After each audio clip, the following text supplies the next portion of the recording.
continuar. Nos habíamos quedado en que, bueno, después de que Cortés apresó a Moctezuma y bueno, veíamos que le había dejado incluso atender asuntos de importancia. No se le incomunicó, se le dejó comida, agua y hasta las mujeres, decía, ¿no? Aquí, bueno, relataban Bernal Díaz. Ahora, entonces, había otra amenaza sobre Hernán Cortés, que le había llegado noticias de que Diego Velázquez, gobernador de Cuba, mandaba una poderosa expedición para apresarlo y destruirlo. Y Moctezuma estaba viendo con buenos ojos esto. Dice, súbitamente una armada de 19 navíos y 1.400 soldados con 80 de a caballo y 90 ballesteros al mando de Pánfilo Narváez ocupó a San Juan de Ulúa. La noticia llegó primero a Moctezuma, que enseguida envió presentes a Narváez. Le ofreció acatamiento. Contéstole, Narváez. Ah, bueno, y habíamos aclarado, ¿no? Mucho la clase pasada, que Moctezuma incluso le había dado la localización de las minas de oro a Cortés, a Hernán Cortés.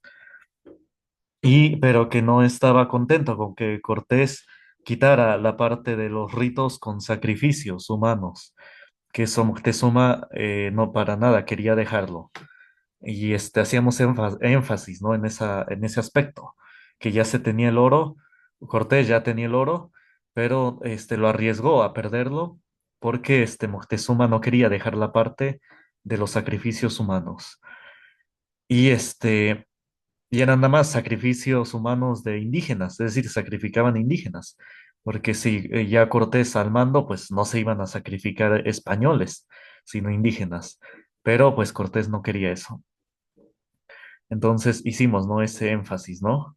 Lo cual muestra, ¿no? Cómo se manejaba, cómo no son las cosas como nos la cuentan, nada más nos lo dicen así nomás, que genocidas y etcétera, asesinos, pero no vemos, ¿no? De todo el contexto, todo cómo se desarrolló y vemos que las cosas son de otra manera, o fueron de otra manera.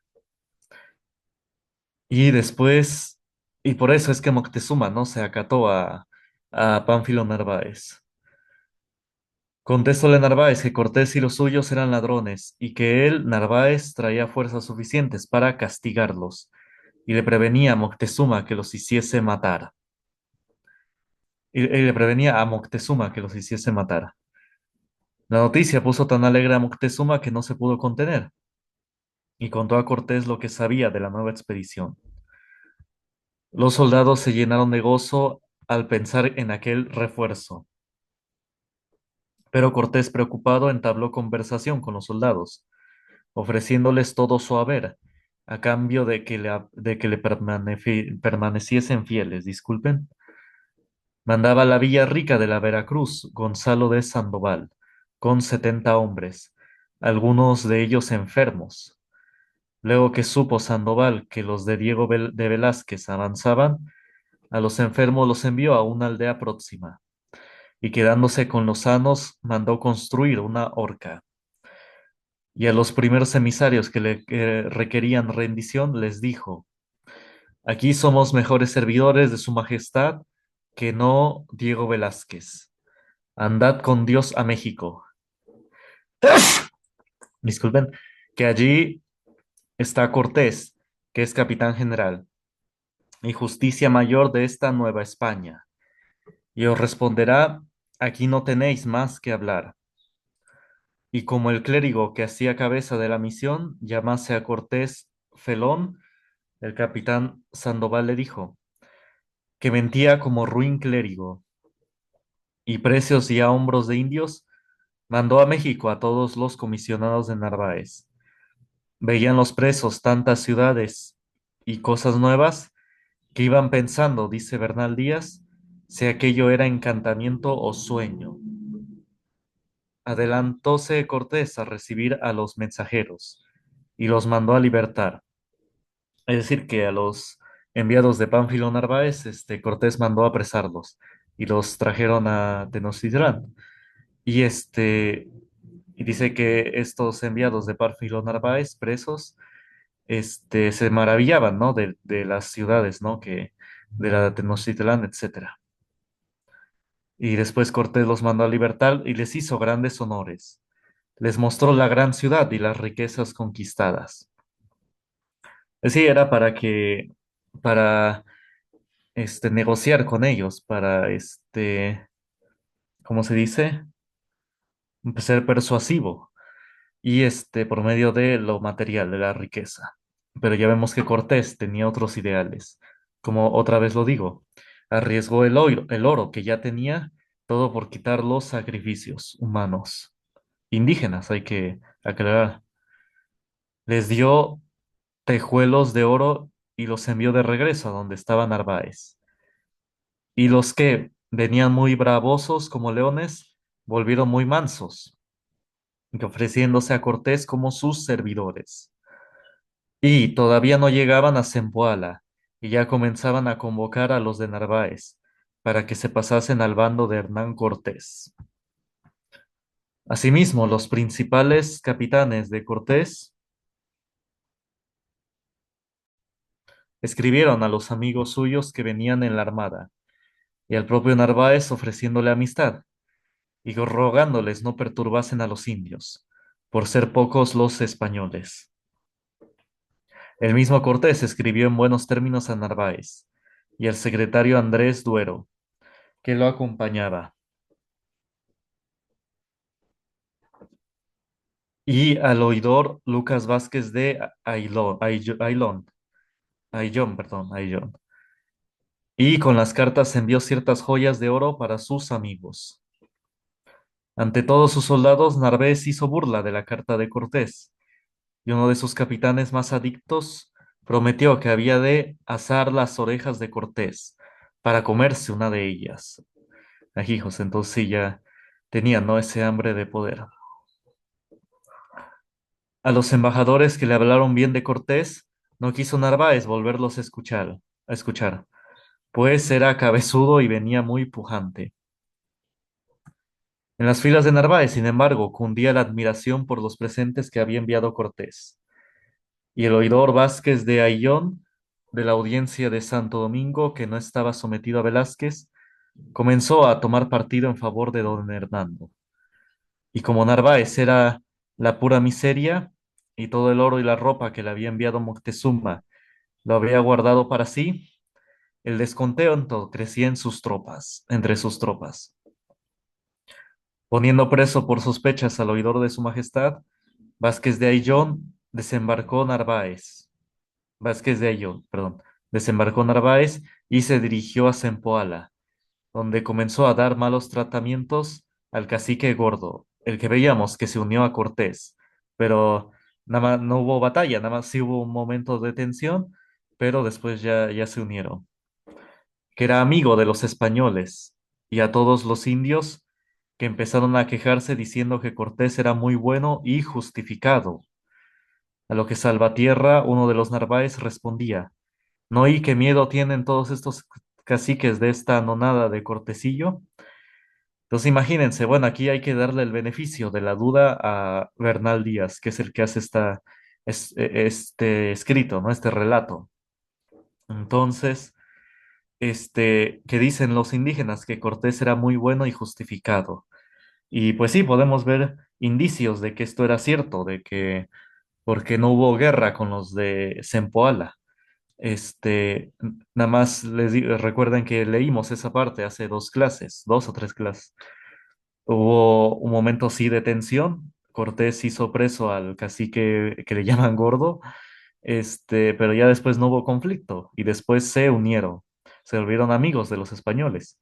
Ya sabemos que lo aconsejaban, ¿no? Lo aconsejaban por dónde ir y preferían a Cortés antes que a Moctezuma. Recuerden que siempre se quejaban de Moctezuma.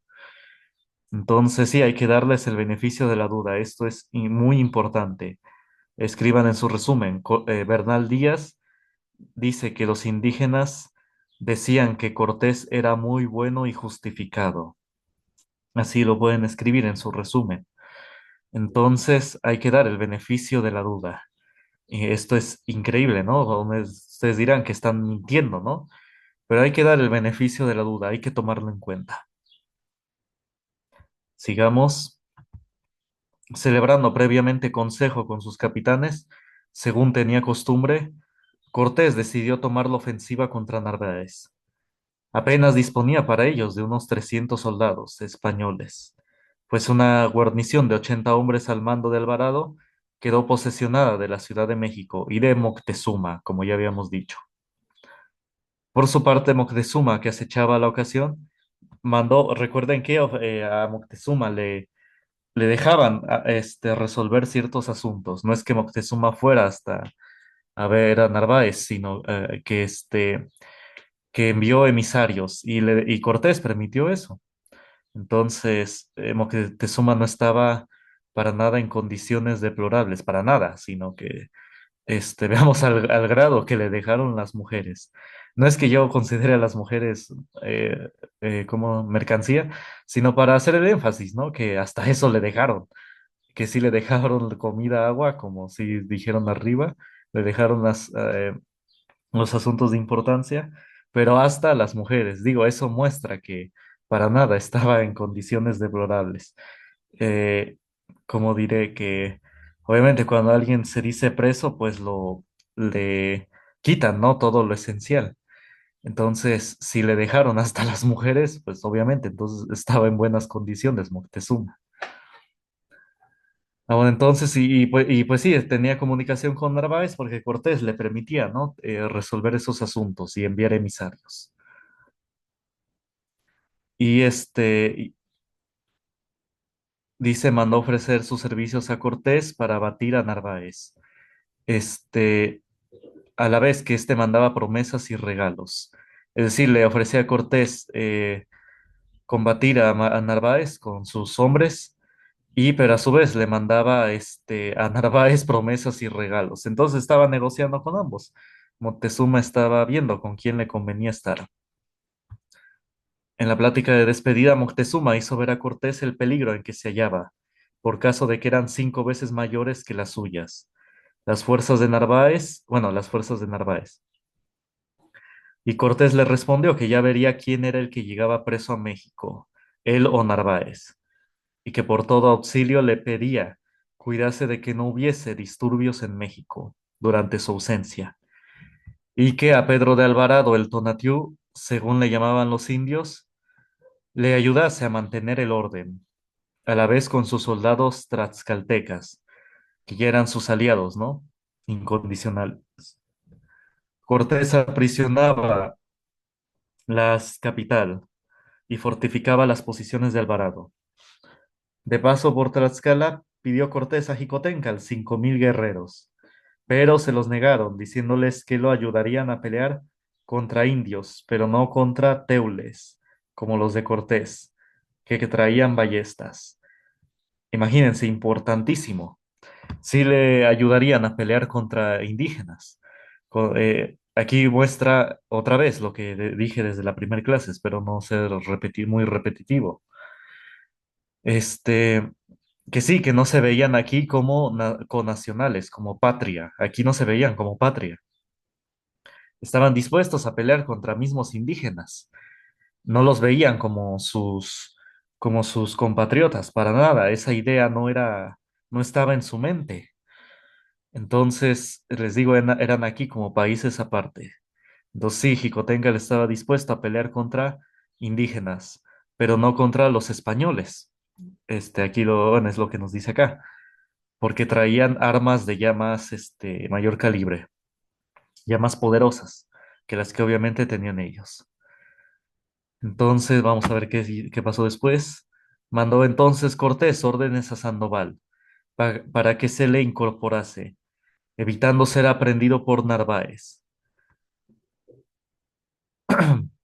Y mostraba a Cortés tanto sufrimiento, dice Bernal Díaz, que nunca dijo mala palabra de Narváez. Solo se cuidaba de llenar de presentes de oro y joyas a los distintos emisarios que del campo enemigo le llegaban, ganando tiempo y vemos que funcionaba un poco porque uno se maravillaba, ¿no? De esas joyas.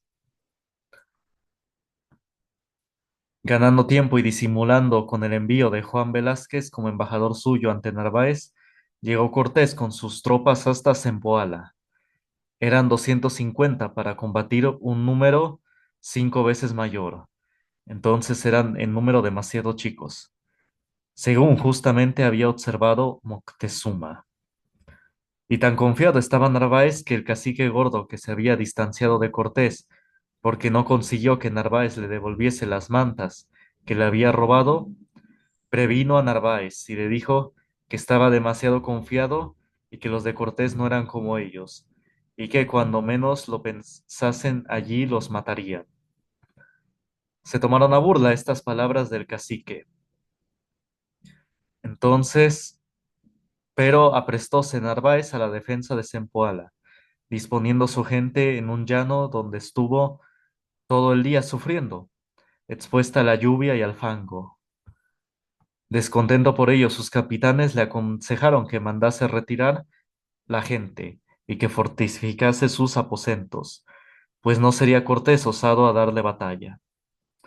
Lo hizo así Narváez y mandó publicar un bando ofreciendo 2000 pesos al que matase a Cortés, y en su propia morada mandó que durmiesen muchos soldados.